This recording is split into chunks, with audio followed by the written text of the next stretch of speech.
আজকে পেরেছি ভিডিও শুটের জন্য দেউলা স্টেশনে ভিডিও করতে পেরেছি। তো বাড়ি থেকে বেরিয়েছি, তো চলো ওখানে গিয়ে কথা হবে। টাটা।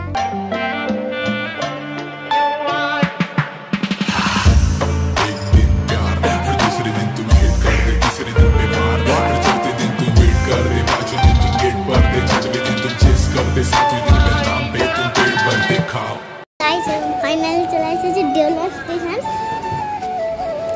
তো এবার আমাদের রিয়েল কাজটা দেখবে, মানে ভিডিও শুট। টাটা। আর আমার সাথে দুজন এসেছে, তো চলো দেখানো যাক। এই আমার একটা মামা, ভিডিও করবো। ঠিকই দাও।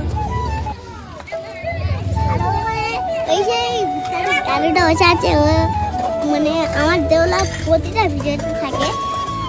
চলো ভিডিও শুট শুরু করা যাক। এই ভিডিও শুট কমপ্লিট, এবার আমার বাড়িতে চলে যাবো। পরে ব্লগে দেখা হবে। টাটা।